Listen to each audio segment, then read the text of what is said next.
Color grading can be tough, right? We've all seen those stunning color grades in films or on Instagram and found ourselves wondering, why don't the colors in my videos look like that? Especially when we're starting out, what often follows is that period of searching across the web for that secret recipe or that one trick that promises to transform your footage. And more often than not, that one trick turns out to be a LUT. And if you've never heard of LUTs before, think of them as one-click presets that can't really be tweaked or adjusted. Now, there's nothing inherently wrong with LUTs, but when they haven't been carefully and skillfully designed to work across a wide variety of scenarios, they usually result in a very heavy color cast that really affects the skin tones. Here's the thing though, especially when you're starting out and you haven't really developed your color grading vision yet, you actually feel like that dramatic color cast is actually a great color grade. Especially because you're seeing such a dramatic and stylized transformation from your flat gray S-Log footage. And I can completely relate to this journey myself, having gone through many periods over the years of trying to improve my color grading and continue trying to do so. I know exactly how your judgment of what makes a good color grade evolves and changes over time. But you'll find that as you do continue to grow and you mature your vision and judgment for what makes a quality color grade, you begin to grow dissatisfied with what you had been doing up until that point. And this isn't just something that happens in the early stages of your video creation journey, it's an ongoing process. I look back at the color grading that I had been doing just from last year and already feel like I've come such a long way. So that feeling really sticks with you.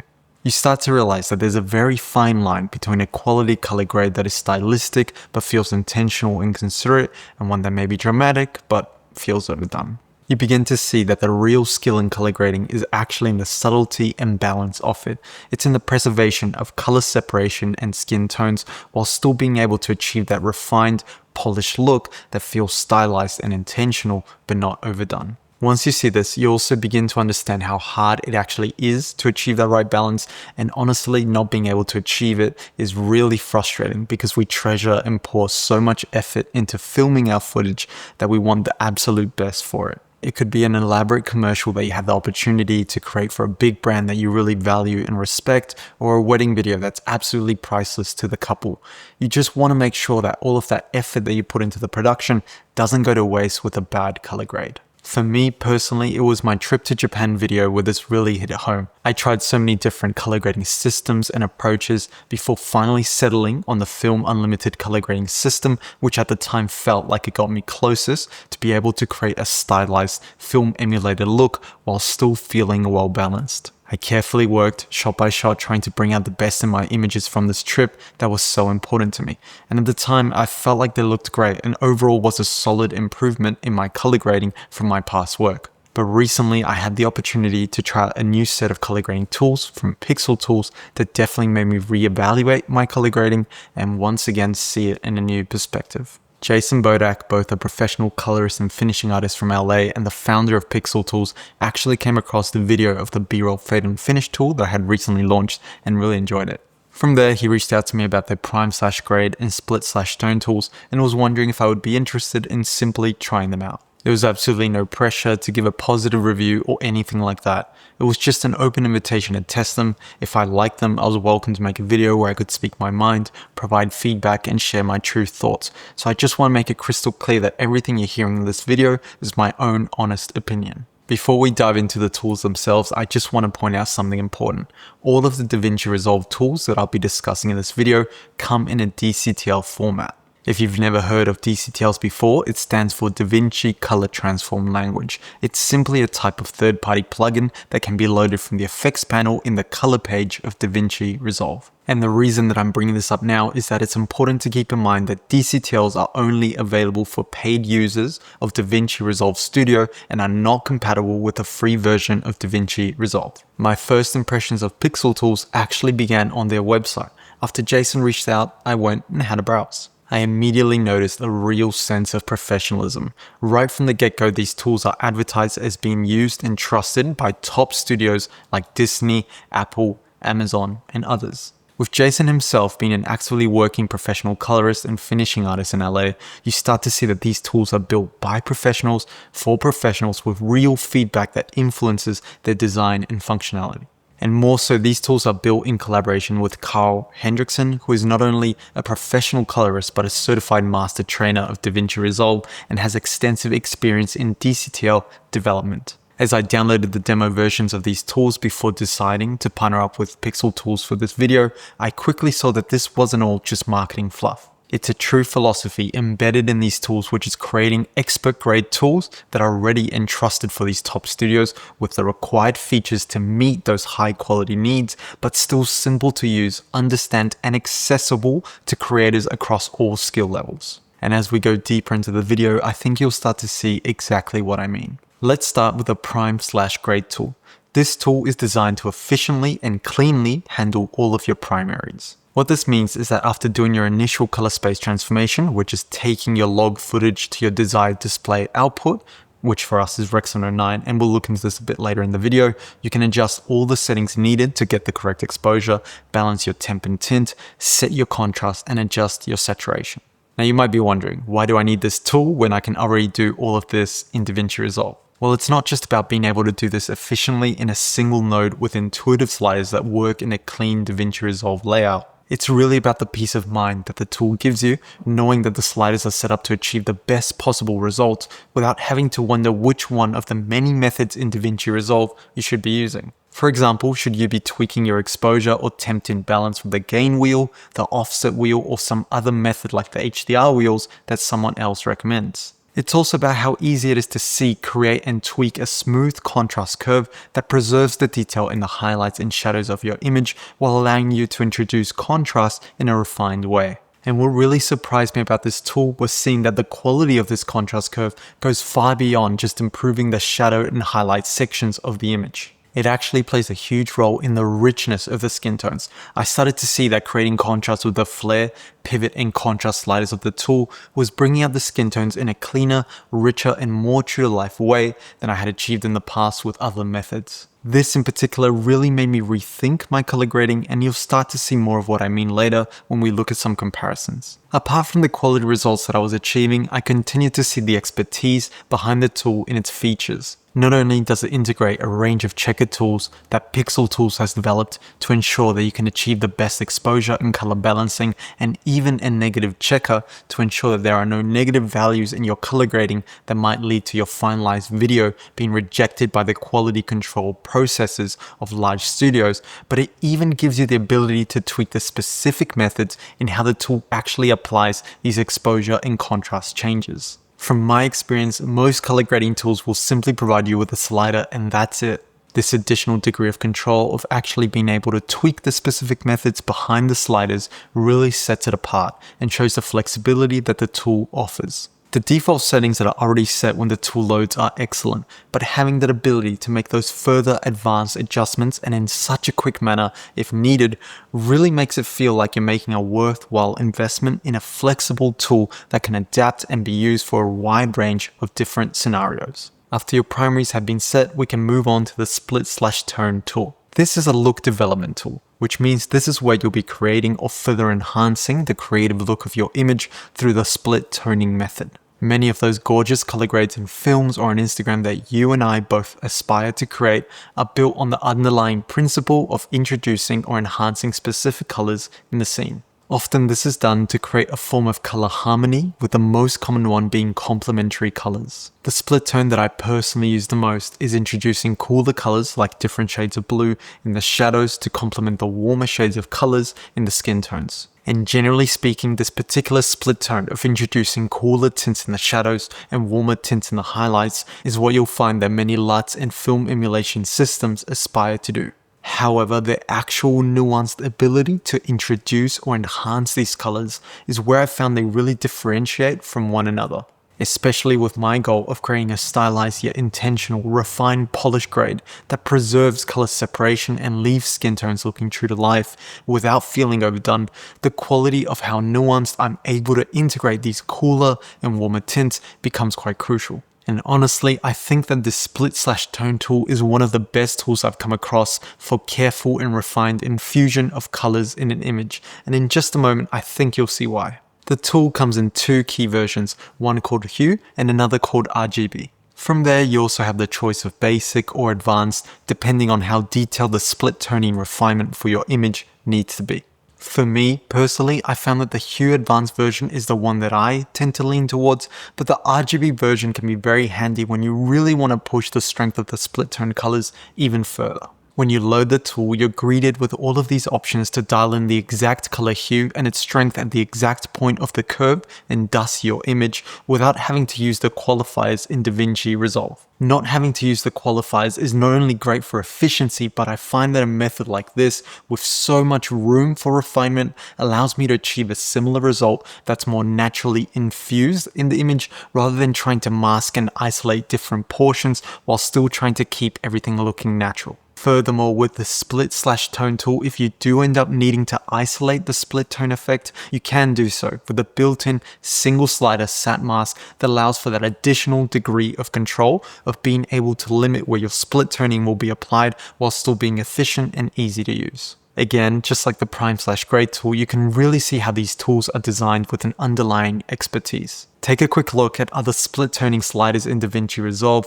or even in photo editing programs, and you'll find that you're usually provided with a very limited set of sliders and degree of control. Of course, you can always use the inbuilt DaVinci Resolve curves to create split toning, but you'll find that the absolute care that you need to take when modifying these curves, not only to reach your desired hue, because you have to modify the red, green, and blue curves independently, but also to target and isolate the desired part of your image while maintaining a smooth curve that applies the split tone naturally, will end up taking far more time than using the efficient sliders in the split/tone tool. And another portion of this tool that has been very well thought out is the Show Patches option that reveals a set of color patches in the bottom right corner. These color patches are showing you the exact hue that when the strength slider is increased will infuse at each portion of the tone curve. This makes it much clearer to understand the exact hue of color that you're introducing into your image.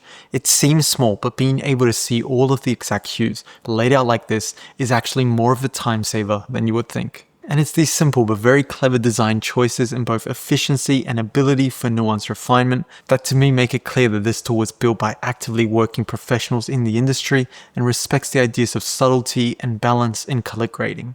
Now let's have a real world look at how I've set up these tools, how I use them, and see some result comparisons with other color grades that I've done in the past. The way I've personally set up my project settings to use these tools is by setting my timeline color space to DaVinci Resolve Wide Gamut/Intermediate. If you've never heard of this before, it's essentially a very large working color space that allows the full color information from your camera's footage to be maintained and fed into the tools. It has other benefits as well, especially when you're working with footage from multiple different camera brands, but for this example, we've chosen it more for its benefits of giving the tools as much color information from the footage to work with as possible. My output color space is Rec 709, which is the standard for online video, with a gamma of 2.4, which is the setting that I've calibrated my monitor to be as close as possible to. Moving on to the node workflow, we first have a color space transform node to take us from the camera's S-Log3 into the working DaVinci wide gamut space. Then I've added a node for power windows where I like to use either gain or gamma depending on whether I'm looking to bring down the exposure of a particular area of the scene or just add a vignette. From there we have another node for our prime/grade tool, then another node for our split/tone tool. Next, I've added a density node where you can use either the included DaVinci Resolve Color Slice tool to add a bit of density, which is a combination between luminance and saturation to particular colors, or use another more premium DCTL option that offers a bit more nuanced control. After that, I have another node where I'm using a free DCTL from Paul Dor, which I'm using solely for small final touches at times of slightly lifting the shadows and lowering the highlights, which we'll get a bit into later in the video. And lastly, rather than using what I would generally use, which is another color space transform node to take us from the working DaVinci wide gamut space into our Rec 709 Gamma 2.4 output, I'm actually using something that I learned about recently, which is a display rendering transform that provides an alternative method with a different final look to the commonly used CST in DaVinci Resolve. This display rendering transform also comes in the form of a DCTL, and it's called OpenDRT. There's another one that's also free and quite popular at the moment, and it's called JP2499. And during this testing, in many instances, I've personally preferred these DRTs over the native DaVinci Resolve CST, and it's worth testing them out for yourself to see if you prefer the results that they produce. So now that we're set up to use these tools, I'd like to show you how they work and how I've been using them. Considering the benefits that I've found and how these tools bring out the skin tones, I've specifically chosen examples from my trip to Japan video in which we can see a subject and how these tools are working with their skin tones. Starting with the prime/grade tool, I first like to start by ensuring that the overall color of the image is balanced by ensuring that the skin tones are balanced through the use of the temp and tint sliders. And in shots like this where there is a subject in the frame, I found that the skin checker tool that's included within the prime/grade tool is very useful in helping me to balance for the skin tone. The way it works is that we're essentially trying to get as much yellow to show up as possible, and once done, after disabling the skin checker tool, your shot should be at a great balance point. From there, I like to move on to exposure, where whilst looking at the waveform, I ensure that the shot is at a good brightness without the highlights clipping. And then I move on to the contrast, pivot, and flare controls. This step here is the one that I find has the most impact on the image. The right combination between these three sliders is what I've noticed introduces that smooth and refined contrast, which brings out the skin tones in a clean, rich way.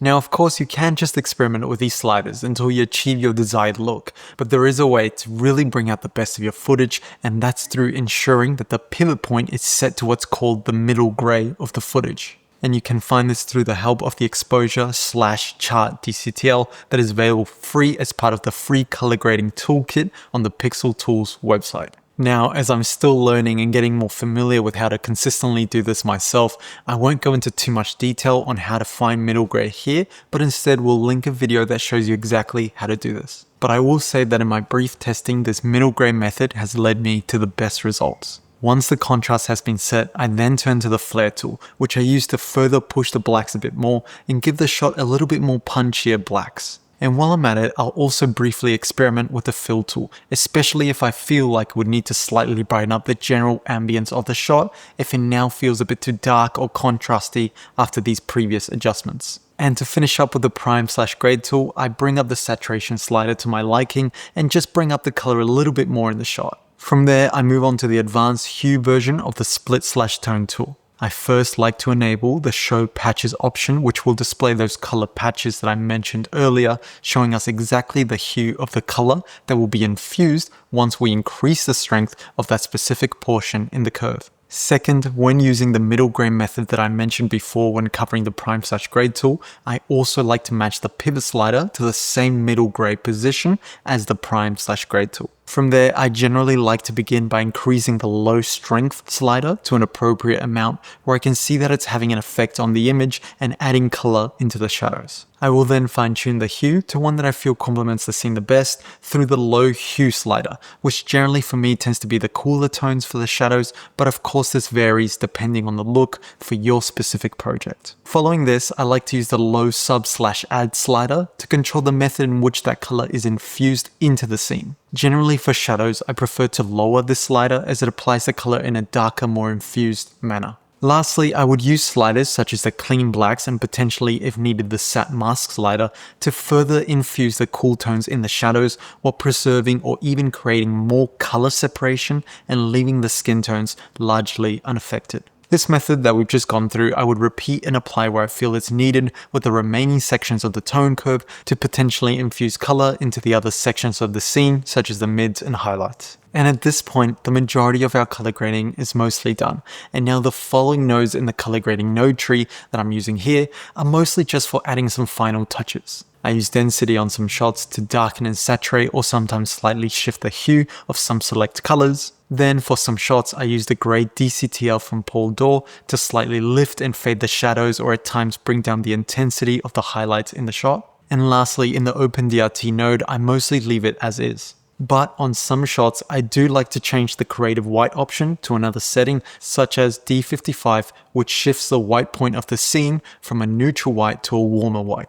From there, I like to further use the creative white range slider to really fine tune and dial in that exact in-between strength of that warm white point shift. Though you can see that through the use of all of these DCTLs, the node tree for this completed color grade is much smaller than something like the FilmUnlimited or Cineprint color grading systems, while still providing a huge amount of flexibility and ability for nuanced fine tuning, yet in a much simpler and more accessible manner with intuitive sliders. And even if there are certain parts of other systems that you prefer, because these tools from PixelTools are in a DCTL format, they can easily be embedded by just adding a node in an existing system. For example, on some particular shots, I find that the strong overall Kodak 2383 look from FilmUnlimited works well, but that the contrast from the PixelTools prime/grade tool brings out richer and more true-to-life skin tones. So here's an example of where I just disabled the existing film curve node from the FilmUnlimited system and replace it with another contrast curve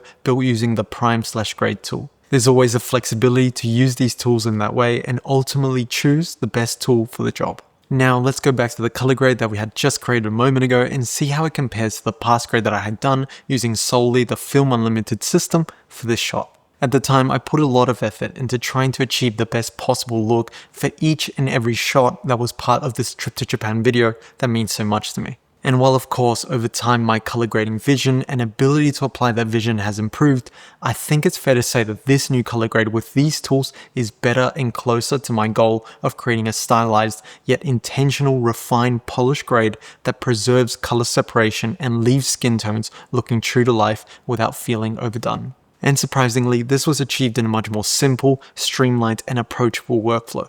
And I feel that there's even more potential for me to continue improving my color grading by using these tools, as there's so many different settings and checker tools included in them that I haven't yet had the chance to fully grasp and test. One of the great things about these partnership videos is working with brands that are open to feedback from us creators in order to further improve their products. When chatting with Jason, it was absolutely great to see how open he is to me providing my completely honest and transparent feedback in this video, including any suggestions that come to mind, no matter whether they're a bit too aspirational or not. All of this with the goal of improving the tools and benefiting all creators that use them.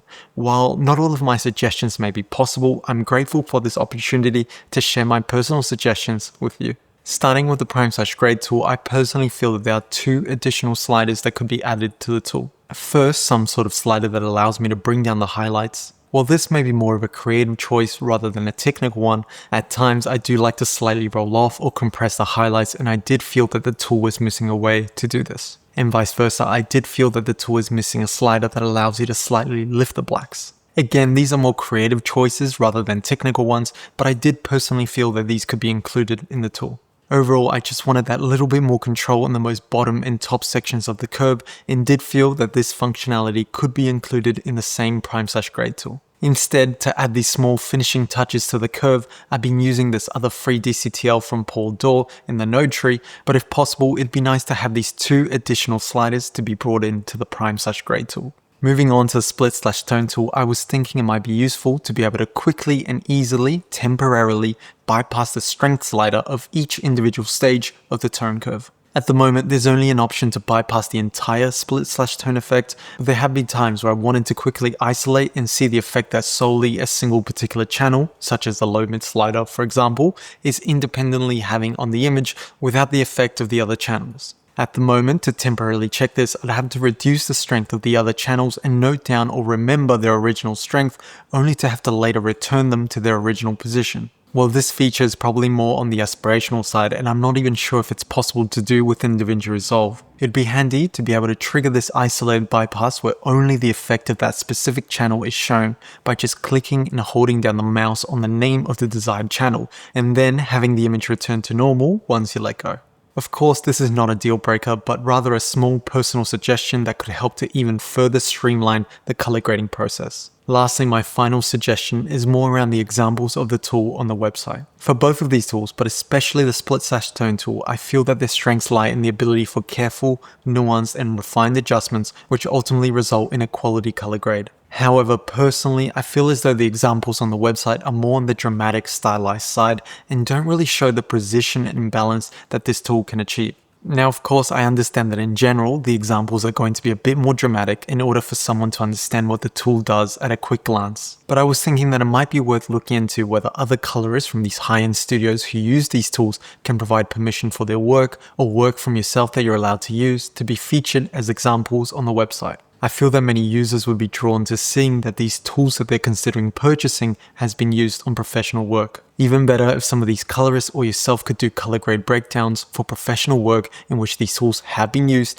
and allow users to see exactly where they fit and their results in a professional project. I think personally this would make a user feel like they're investing in a tool that's not only for use with their personal projects, but rather will serve them all the way into their professional careers if they choose to go down that path. But to sum it up, with these tools, the team at PixelTools set out to create advanced industry-grade tools that are built by actively working professionals for professionals with real feedback influencing their design, functionality, and results. But all while still being simple to use, understand, and accessible to creators across all skill levels and points of their career. And in my opinion, I definitely think that they have delivered on that goal. Not only have I found that the Prime/Grade tool introduces contrast in a very smooth and refined way that brings out skin tones in a cleaner, richer, and more true-to-life way than what I had achieved with other methods, and has now actually become my preferred method of adding contrast to my images, but also that the split/tone tool is excellent at infusing tones into an image in a controlled and balanced way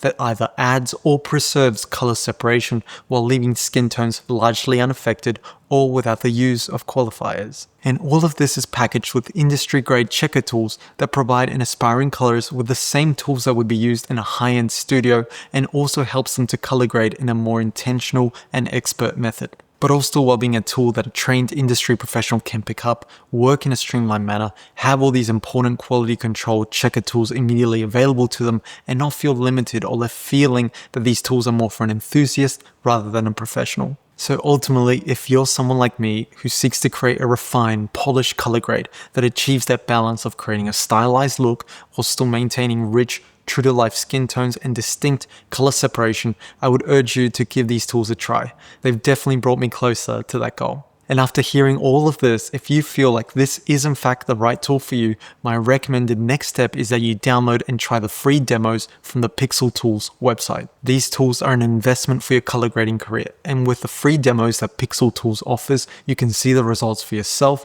and be certain that they're the right fit for you before purchasing. And if you've done this already and see value in these tools and this video has genuinely helped you, I'd love to offer you this special discount code that the PixelTools team has generously provided. The code Alejandro10 will allow you to get 10% off these tools on the PixelTools website, which I'll link below in the description. When you use this code, I receive a little bit back from the purchase, which helps support the channel and allows me to keep being able to make videos like this for you. And also please do subscribe so you can keep an eye out for when the next video comes out. But yeah, I really hope that this deep dive into these tools has been truly helpful for you in understanding how they work, seeing their strengths and unique qualities, and overall learning more about PixelTools as a whole.